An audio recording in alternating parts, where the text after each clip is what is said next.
Mike, let's talk about the Barnstormers. Looking back, looking ahead a little bit, the team finished 67-73.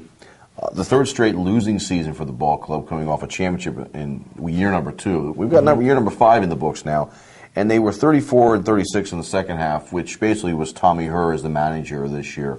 So a couple questions. Let's start off with the biggest one right away. What have you heard? Is Tommy Herr going to come back and manage his team again or not? I put a call into the Barnstormers today and have not heard back from them, but that, that's not a complaint. Of course, that happens.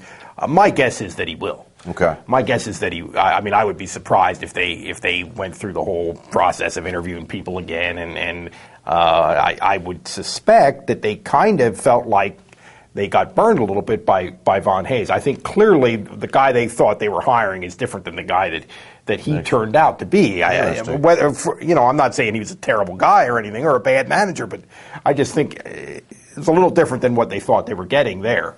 Let me give you a couple names. You were down a lot of Saturday games as a beat writer for the Sunday News. A couple observations. One, let's go into Tommy Herr's son, Aaron, who played third base.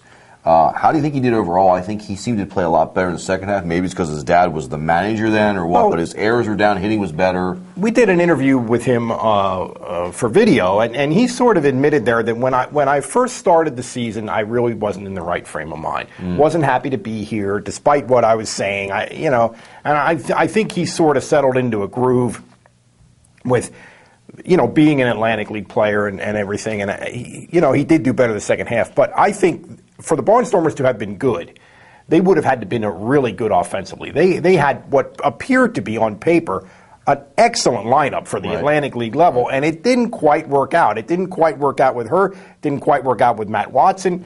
L.J. Birnbaum had good numbers, but not great, I think, and also had some injury problems, and just that middle of the order, which they thought was going to be really high level for the Atlantic League, did not turn out to be. They were sixth of the 8 teams in the Atlantic League in runs scored and also in runs allowed. So they really were mediocre pitching and run prevention and run scoring.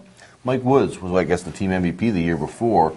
Is he going to be back? How well did he do this year? Well, I think he is the kind of guy who he's still going to college. Okay. So I think he's the kind of guy who will do this like a summer job, kind of, and lives in Louisiana and comes up here and plays. And I still think guys like playing here, and it's a terrific ballpark and a great setting, and the fans have still been good. And I wonder how long the fans are going to continue to be good the way this has gone, because really 5 seasons, and they've really only had one half. This league plays a first half and a second half schedule. Really only had one half where they've really been successful. And, it's a great ballpark, and the bumper boats are great, and the fireworks are great. But forever? Is that going to be forever? Maybe it is. Okay, a couple quick thoughts on that. The team that owns this ball club also owns a few others. The ownership, They own 4 of the 8 teams in the Atlantic League. To me, that's not the best way to go about it. What's your one theory on this? I'm sort of stammering this. Starkey, you're stunned. I can see you're stunned. I never heard of owning 4 teams Well, in the same league. It's a strange situation. And one of the interesting things that's happened is, they brought Lancaster into the league. In their second year of existence, they won the championship. They brought York into the league. In their second year of existence, they made the playoffs. They brought Southern Maryland into the league, the same company. And this year, in their second year, they made the playoffs and got to the championship series. I'm seeing a pattern here. Well, I mean, it's hard to believe that it could be manipulated in that precise a way. I mean, I'm not saying that, but it's kind of strange. And Somerset, which is one independent ownership group that owns one team in New Jersey, won the league title for the second straight year, for the 5th time in 12 years. Wow. And it's a much different sort of ownership model than the Barnstormers, and I'm wondering if there's something to that. I wonder if there's something going on there. And their attendance is always very well. Their attendance is always good. The Barnstormers' attendance is always good, too. But I'm wondering if at some point the people of Lancaster are going to say, wait a minute,